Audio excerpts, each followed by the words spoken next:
While he's getting the copies, I will give a short introduction to the topic that we're studying now. The only Hacham in Jewish history to summarize the entire Torah Shebe'al Peh, meaning to extract from the Gemara and from the Mishnayot, of course, and from the Tosefta and from the Sifra, all of the laws, and organize these laws in a coherent fashion, all the laws from A to Z. The only Chacham to ever do that is Harambam. Harambam wrote the Moreh Nebuchim. That's a book on esoteric knowledge. We're not studying that. Harambam wrote the Mishneh Torah. The book Mishneh Torah is a summary of all the laws of the Torah Shebe'al Peh. So, for example, the Shulchan Aruch. The Shulchan Aruch has many of the laws of the Torah Shebe'al Peh. Certainly, the laws that are halacha le'maaseh, those he has. But there are many laws that the Shulchan Aruch doesn't deal with. For example, laws related to korbanot, laws related to tum'ah v'tahora. The only book that, when the Mashiach comes, you're going to want to know, I want to have one book that contains all the laws. That's Harambam's Mishneh Torah. So that's interesting, right? So one of the sections in the Mishneh Torah is also called Hayad HaChazakah. Who knows why Harambam called the Mishneh Torah Yad HaChazakah? What did you say? I'm sorry, say it again. 14 books. Because the word Yad, it equals the number 14. And it's divided into 14 books. So the Mishneh Torah has 14 books to it. And each book has several topics. The first book in the Mishneh Torah is called Sefer Mad'a. Mad'a means knowledge. And he summarizes in Sefer Mad'a things related to Jewish thinking, right? So what are we expected to believe, right? What is the meaning of a nevuah? What is the meaning of God being one? That's called the Chot Yesodei Torah. In Chot Yesodei Torah, he discusses all of the intellectual axioms of the Torah. That's Sefer Mad'a. In Sefer Mad'a, and that's what we're going to start studying tonight, there's a second topic called the Chot De'ot. And the Chot De'ot, very interesting, it deals with different, De'ot literally means personalities. Personalities, right? What does it have to do? A book on personalities, what does it have to do with Torah? Shouldn't that be something in a psychology book? Why is it in the Torah? And I want to give you a short introduction while Mikey is away. I think let me see, what did he copy here? We have, page 1. So let's give out page 1, and he's probably copying now the rest of the pages downstairs. Okay, here you go. Come in. So I'm giving this introduction for that purpose. So there is a mistaken concept. He needs one also. If there's an extra one. Shalom. Good. There was a mistaken notion that Judaism is simply another religion. People say Judaism, there's a world of major religions, there's Christianity, there's Islam, there's Judaism. It's incorrect. Judaism is not just a religion. Of course, Judaism has religious aspects to it, but Judaism is far more than a religion. Judaism is an entire code of laws and an entire blueprint for human life, for a Jewish life on this planet. So it's not just, okay. This is. Sorry, there's no copy paper. There's, okay. Right now. Can't find it. No problem. You did your best. Okay. So Judaism is not just a religion. While it does have religious aspects and religious rules, such as prayer, such as Kriyat Shema, such as many of the rituals that we perform, but it also has Dinei Mamonot. Dinei Mamonot are laws related to how to conduct yourself in business. It has political rules. What can the king do? What can the king not do? It has rules of civil procedure. How do you establish courts? What is the jurisdiction of the courts? Right? One of the topics that Judaism deals with, the Torah deals with, is human personalities. Right? Very interesting. And this is the second topic in the Mishneh Torah. The first topic is Yesodei Torah. Yesodei Torah is what you have to believe. The second topic is De'ot. And I want you to tell me, why do you think Rambam brings this so early on in his book, summarizing, again, the Mishneh Torah summarizes all of the Torah Shebe'al Peh, all the laws. I'm sorry, I misspoke. It doesn't summarize all the Torah Shebe'al Peh. It summarizes the laws of the Torah Shebe'al Peh. Why does he bring Hilchot De'ot so quickly? What do you think? Meaning you thought you... Right, I bring Hilchot Tefillin, Right. Hilchot Shabbat. He starts with Yesodei Torah. Those are the axioms. And then he goes to Hilchot De'ot, human personalities. How to develop a personality that is aligned with the requirements of the Torah. Because the Torah requires certain things of us. We're not allowed to do whatever we want to with our minds, and we're not allowed to live lives that are decrepit or that are degenerate. A person is obligated to be, at a certain level, I would say stoic, right? And when I say stoic, I'll give it a Jewish content, not a Gentile concept. But nevertheless, why do we start with Hilchot De'ot? You understand my question? I think because, you're, once a person can master the first part, which is their Torah, Yeah. and then you go out in the world and you're failing to master the personality of a good person, then how are you going to spread the Torah to other people and to help them, to other Jews, and to inspire them and to maybe Kiddush Hashem and that kind of thing. I think you're raising a good point. And the point is as follows, if I may summarize it in a slightly different fashion. I think you're raising a good point. I'm going to put on tefillin every day. Okay. I'll be shomer Shabbat. I'll eat non-kosher. But as a person, I'm not going to be a good person. There's a notion that Ramban with the Nun, Rabbi Moshe ben Nachman, not Ramban with the Mem, Ramban with the Nun. He brings in Parashat Kedoshim the notion of Naval B'Rshut Torah, a person who follows the Torah and nevertheless acts in an inappropriate manner. Rambam agrees and disagrees with him. Rambam agrees that one should not act in an inappropriate manner. But for Rambam, unlike for Maimonides, unlike Nachmanides, the Torah doesn't allow you to act in an inappropriate manner. Meaning, the purpose of Hilchot De'ot is to teach us, if I may use the Yiddish word, I don't know it, but it's the word mensch, how to be a mensch. How to be a mensch. Meaning, it's not enough to, say, I study Torah all day, but you act in a rude fashion, you act in a fashion that's not appropriate, you don't have derech eres. No. I'm sorry? No, because the thief is already going against the... But that's a good point. But you know what, Jeffrey? You also make a good point. If you don't have the right personality, you're more likely to find excuses why. It's okay that I cheated him. Not you, that person is the thief.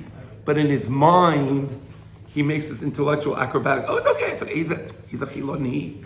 He's an irreligious. He's Bechalel Shabbos anyway. What do I care? Right? You see what happens when you don't have Hilchot De'ot. So for Rambam, Hilchot De'ot is part of the Torah, and there is no such thing for Rambam as Naval B'Rshut Torah. Meaning Rambam would say, no, you have to act in a proper fashion, and the Torah doesn't allow you to act improperly. So both Rambam and Rambam agree that we have to act properly. The point is that Rambam says, but this is part of the Torah, right? So you try to bring an example. What is Naval B'Rshut Torah? Rambam say, wait, that's not B'Rshut Torah. It's Shelo B'Rshut Torah. It's against the Torah to act improperly. That's why Rambam brings it. Because if you can't develop a good personality, but then you're going to go outside and represent the Torah to the outer world, you're not doing yourself a favor. You're not doing other people a favor, and you're certainly not doing the Torah a favor. Exactly. Interesting. I'm always losing my mind thinking Hillel, they didn't let into the Midrash. There was that machloket. In other words, those that were smart versus not smart, or was it those that had a good character versus not a good character in the days of old when they, letting into the Midrash? I think you're referring to Masechet Berachot Perek Tefilat HaShachar. It wasn't Hillel, but rather it was Rabban Gamliel Teyavne, where Rabban Gamliel wouldn't let people into the Bet Midrash unless, and the Gemara says, Toho Kevaro, doesn't care about the intellect. Of course, we want somebody intellectual. We're not saying if you're not intellectually capable, he's not going to let you into the Bet Midrash, into yeshiva. But he says Toho Kevaro. You have to be an honest person who the inside is reflected on the outside. So you're not two-faced, you're not dishonest, you don't cheat, right? Exactly. Exactly. Yes? Okay.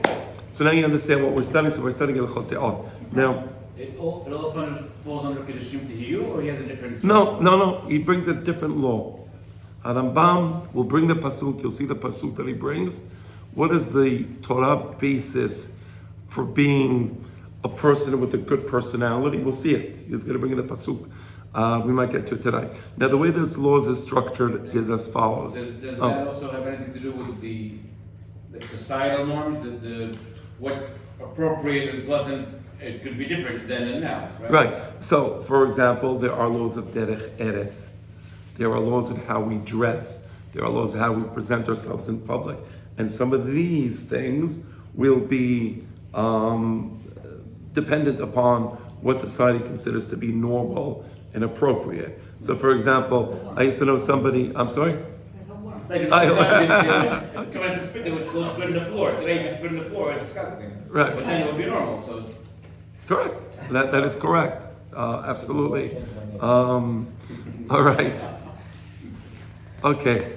So the way these laws are structured is that Harambam begins chapter 1, which is what we're going to be reading tonight, with a description of the different character traits of people. What are the predominant character traits? And it's important to be aware of this, because when you're aware of this, and we're going to be reading it soon, then you begin to think to yourself, okay, how do I fall in the spectrum? He's going to bring the spectrum of different character traits. Where am I? Right? There is a mitzvah in the Torah, that's the answer to your question. There is a mitzvah to build your personality and transform yourself into a good person, into a person with a good character, a person with a good personality. And in order to do that, well, you have to understand what are the different variables, right? What is the human personality made of? So the same way, if I tell you you have to eat kosher food, what is kosher food? Well, it has to do shahita, you have to make bidika on the animal's lungs, whatever the bidikot are, right? You have to take turumot, you have to take masrot. So we analyze what kosher food is. What is a good personality? What is a bad personality? So we're going to be analyzing all these topics, okay? 613 he counts in us? Yes. Yes, it is in the Sefer. So he's going to be describing it. He will be describing it, but he brings us in Sefer HaMitzvot. This law is brought in Sefer HaMitzvot, 100%. Okay? All right, so let us begin.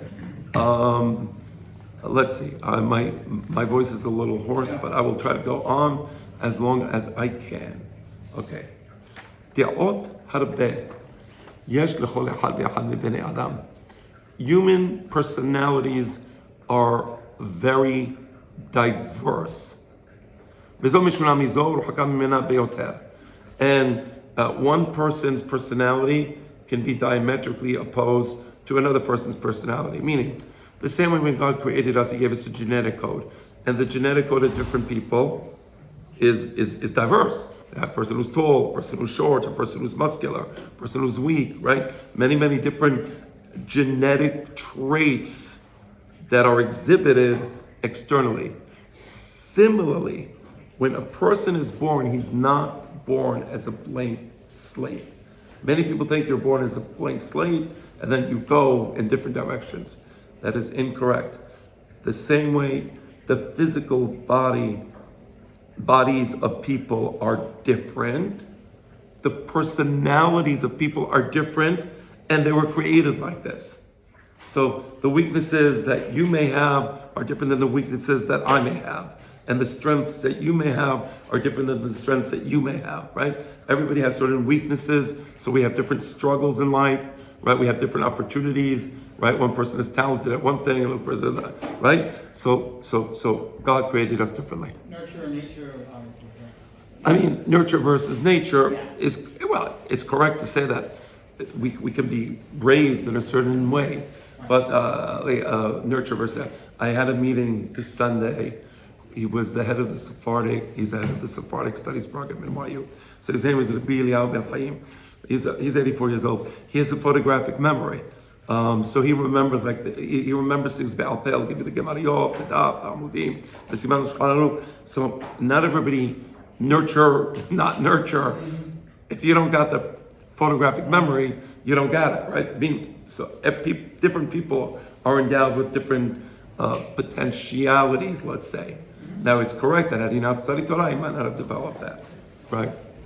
And the same goes for, let's say, one guy who really wants to eat lobster. I don't care to eat lobster. This guy is dying to eat lobster. Yeah. Just nature. Correct. There could be a person that for him, he sees non-kosher food. I see a lobster. I'm not saying this to be mean, but I really think of a large roach, and I become very, very repelled. But yeah, obviously there's people who really like it, and they pay a lot of money for it, and whatever. Like, what do I know? So yes. Okay. So yes, Adam Shubal Kemak Waistami. There is a person that by his nature gets angry. He's hot-headed. Being hot-headed is a chemical issue. I'm not saying we can't control it, but you should first of all know that there are people who have a propensity to be hot-headed. It's a problem. Ve'esh Adam. I'm sorry, what is that? So not like me. Okay. יש אדם שדעתו מיושבת עליו ואינו כעס כלל, ואם יכעס כעס מעל פי. On the other end of that same spectrum, you could have a person who just doesn't get angry about anything. He's completely calm, nothing, what's the word? Ruffles his feathers. Nothing ruffles his feathers. Cool as a cucumber. Cool as a cucumber, there you go. Right? What was that? Looking for more expressions. More expressions, doesn't get frazzled, right? All right, so that's one. Let's call it one character trait. That's a big one, by the way. Anger is a very big character trait, and the Torah has a very specific attitude about anger. We'll see what it is. Well, let's go to the next character trait. They're born with anger? Right, so meaning there is a person who gets very, very angry very easily. Wow, what do you do, right? And then there's a person who's like, So according to the temperament. so there's a spectrum. It's usually the person on that end of the spectrum that triggers the other one. Could be, yeah. Well, that's interesting, yeah. It's not, I understand that they're born that way, but also the parents have a lot to do with that, or their child. There is going to be an influence, but there are people who are predisposed towards anger. I agree that predisposition can be further reinforced by the experiences of that person. So, for example, if his parents always get angry, you see this, and they're always like, the child is more likely to adopt the same angry attitude about life. And on the other hand, if the parents are very calm, even if the child is predisposed towards anger, he might learn from his parents to take upon a calm demeanor, right? So there is a struggle, and I'm always going to say it, not here, later on, but there is a struggle between our inner character traits and the external world, right? Let's. The Gemara that also addresses like somebody's born that he loves blood. If you either become a Yeah, murderer yeah, or a butcher, yeah. and you can right. Correct. That is correct. Okay. Then there is another character trait. Arrogance.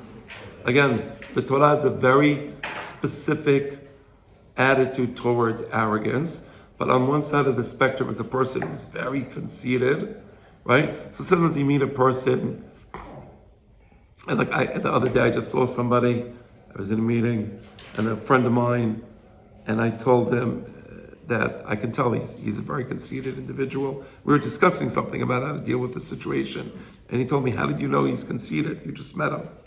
He said, yeah. He said, you're right. But like, how did you figure that out so good? I said, I looked at his eyes. Like, you can see when a person has conceit or arrogance, there's a certain quality to the way he gazes at the world. So that's one character trait.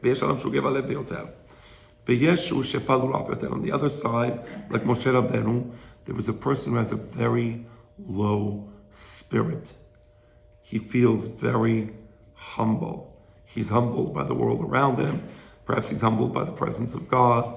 Anybody who feels the presence of God would automatically be humbled by that presence. So you see that there's a relationship between the character trait of arrogance, where you can only be arrogant if you ignore the presence of God, or you can be like Moshe Rabbeinu and be fully aware of that presence, and that makes you humble. So again, another spectrum. We dealt with anger, now we're dealing with arrogance versus humility. Yeah. You say the same thing about anger then? Someone that's angry forgets God? Well, the Gemara says, the Chachamim say, Kol ha'ko'ez ke'ilu oved avodah zarah. If a person gets angry, it is as if he is worshiping a foreign god. That foreign god, of course, being his own ego. But we'll see about this later. Yes. So if you're in a shul and the rabbi starts yelling that everyone's talking, we can tell the rabbi this back? Yeah. Right back at Angry you. at us. What are you getting angry? Exactly. You shouldn't be getting angry. Okay. Okay. Another thing. Another trait. V'yesh shehu ba'al ta'ava lo tisban nafsho me'aloch beta'ava. There was a person who has tremendous physical desires, right? So somebody mentioned likes lobsters or likes blood, or so some people, it's an inborn trait. For them, they need to have meat. They need to indulge in physical pleasures. That's one side, one extreme.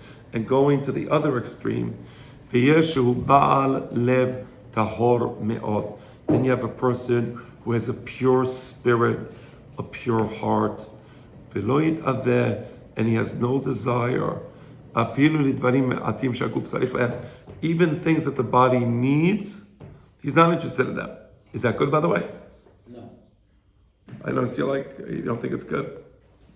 I mean, it's an extreme also. It's an extreme also. Yeah, but when you said that. Yeah, you're right. Although you're right, it's an extreme, and he doesn't want even what his body needs. It's not a good thing. You see the two extremes, right? I'm sorry, Jeff. No, but the way you finish that sentence, he's also neglecting his body, his own personal health. Exactly, and you're going to see that Rambam has an entire chapter here where he discusses about health. Because back then, people didn't know what's good to eat, what's not good to eat, exercise, not exercise. He has a whole chapter where he discusses what to eat, when to eat, how much to eat, when to exercise. It's really, it's quite fascinating. And you say, well, why? And the answer is part of being a good Jew is developing the right personality. And part of developing the right personality Why does is he call it left over for this guy? Isn't it? This guy's just like apathetic about everything. It's not necessarily left over. No, he's not apathetic about everything. But that's the point. It's a very specific spectrum. The spectrum being, I need steak every day. I need physical indulgence, right? And then there's another person, I don't care, give him a piece of bread and some salt, he's okay, next. It's not about being apathetic to everything. That same person who eats very little can be very conscientious about different things in his life, but he doesn't need that food. But you see this a lot of times in brilliant minds, in professors. I've seen people who use their minds very heavily, and that you can tell they're very skinny and they eat very little. I've seen a lot of, not all the time, and that's not all the time, but there is a lot of that among people who are more intellectually disposed, right? So does Rambam discuss, is there any difference in, say, reward for the person? The guy who wants to have steak every day and controls himself is much harder than the guy who doesn't care for steak and control him. Well, certainly. But the guy who doesn't want steak every day is probably having other struggles, right? So we all have our struggles. So right now we're just identifying what the major aspects or components are of the human personality. So all of us either have anger, don't have anger, or somewhere on the spectrum. All of us have conceit, don't have conceit, or somewhere on the spectrum. All of us have a certain attitude towards physical pleasure, wherever we are on the spectrum. Next thing. But that's what we say. Lev tahor li Elohim. It's in the Tehillim, right? So David HaMelech, realizing that he was physically indulgent because he made the avon of Bathsheba, he said, right? Because he realized that his lev was not tahor, and he praised it. This is to answer your question. So David HaMelech praised to Hashem, give me a lev tahor so that I can control myself in the future, because I was not controlling myself in that instance. So that's what he's praying to Hashem. Exactly your point. The heart or the leg is the seat of that. Well, don't we say there's the heart is really the mind, the heart? Is it the change of well? How do we understand? I think the physical desires are more associated with the heart. But how exactly, I don't know. But this Torah associates it with the heart. That's why it says lev. Sometimes sechel tov. We have sechel. Sechel is the intellect. But this is the passion, the physical desire. That also Yetzirah a little bit? Yeah, yes. That's why I said b'chol levavecha. Levavecha is the lev is a seed, or rather, it's the place of the Yetzirah. It's also the place of the Yetzirah Tov, by the way. So the Yetzirah and the Yetzirah Tov are somewhat associated with the lev. That's interesting, right? Okay. Let's look at another aspect or another component of the human personality. Then there are people who they have a vision of themselves where they acquire money and they acquire more money and more and more and more, and no matter what they have, they always feel a sense of wanting. They always feel a sense, I need more. It's a certain sickness that some people have. Meaning, I'm not talking about regular people. We work hard because we need to work hard. We want to have a house in Deal. We want to have a house in Brooklyn. I don't know what we want. Okay, there's a limit. Meaning, you get to a point where you're like, okay, I got my stuff. I got my cars. I married off my children. And I'm living comfortably. We're not talking about that. We're talking about people who, for them, making money is a end in itself, and it's an end that's never satiated. There's a pasuk, ka'inyan shene'emar, ohev kesef, lo yispa kesef. There is a sickness, Shlomo HaMelech talks about, a person who is in love with money, and he's never happy with the money that he has, because that's the particular psychological attitude. It's a sickness, and you can't cure that person. So that's one end of the spectrum. And then there's another person, he could be wealthy, he can have a lot of money, but he doesn't care for anything. He doesn't take care of himself as he should. He doesn't buy himself proper clothing, doesn't have a proper house, doesn't have a proper facilities, whatever it is. He doesn't care for that. All right, so that's another, and again, all these traits are written by Hanabam, so you think about it in your own life. Again, people want to make a lot of money, they want to make more and more, and then there's another person who's negligent, he's not making enough money. By the way, again, I'm asking the question, that person who's not working hard, who doesn't want to make money, who doesn't care to make money, and then he can't pay his bills, and then he can't pay his rent, and then he can't pay whatever, his mortgage, whatever it is that a good thing? Ask his wife. I'm sorry? Ask his wife. That's you're calling that person a lazy person? Not necessarily lazy. He's not interested.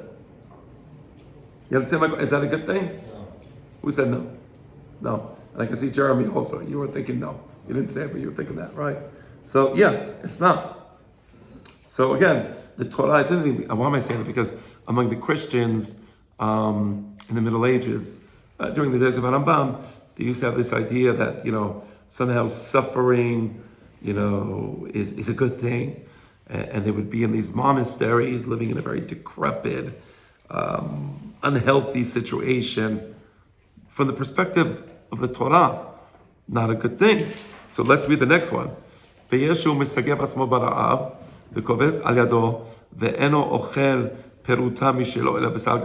person, a miser, right?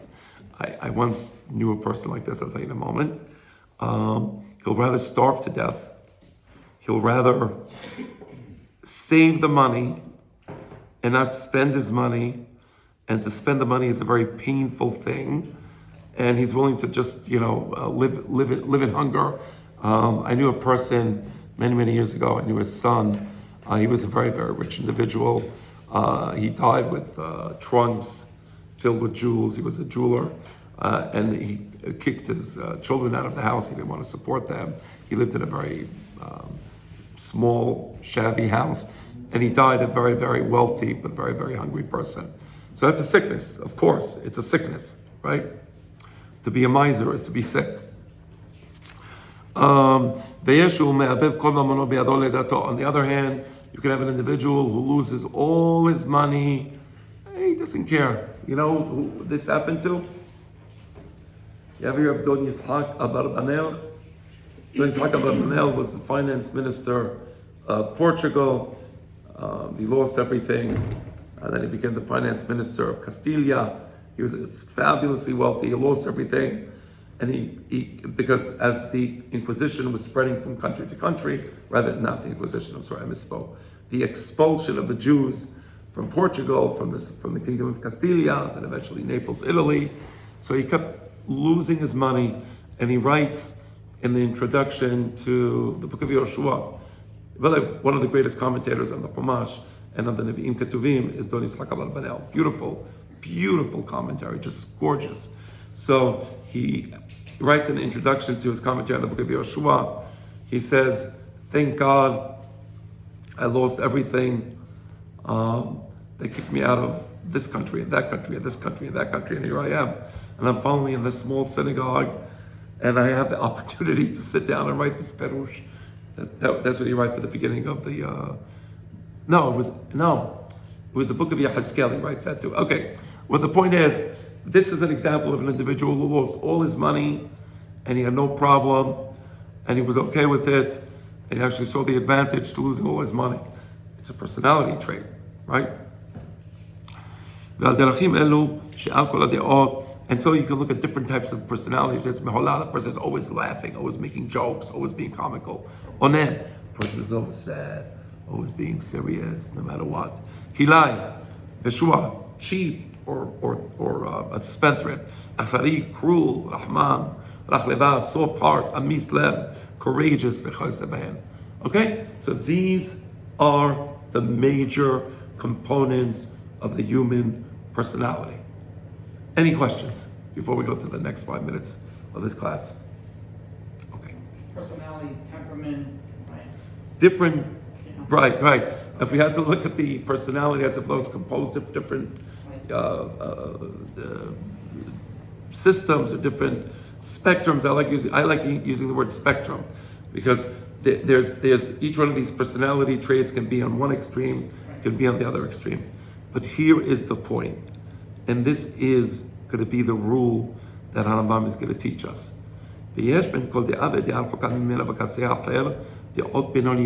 Between these two extremes, there is going to be a perfect middle, which is equidistant from this extreme, which is equidistant from the other extreme. As I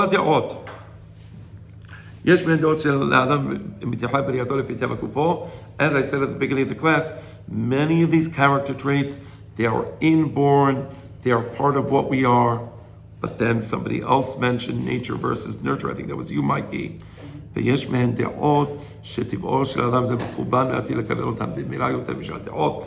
there are other traits that he may learn from the people around him.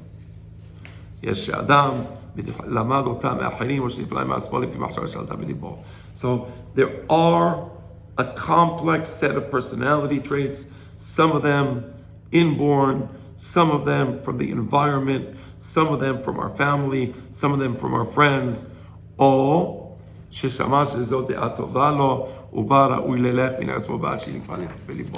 now the real question is, so what is the good path? What is the correct path? Nobody has the second page, correct? No. I will tell you what the good path is. Haderech hayshara, the straight path, the path that the Torah wants us to go in, himida benonit shebechol de'ah v'de'ah, to find that middle ground between the two extremes. Lefichach sivu hachamim, this is why the hachamim instructed us. שיהא אדם שם דעותיו תמיד. The Chachamim require us. They require this, meaning this is not a recommendation. What does the word sivu mean? They instructed us. They demand of us. The earlier Chachamim demand that every individual constantly evaluate his own personality. And you constantly try to make sure I'm not being too extreme. Always try to balance your personality so that you end up in the middle. Kesan. That has to do with every decision that you make, or is it just a general character? It has to do with how you build your character, how you build yourself as a person. You find yourself that you're being too generous, for example. It's not a good thing. You shouldn't be too generous. There's a limit. Tzedakah is not, you can't give 50% to tzedakah. You can't give 70% to tzedakah. There's a limit.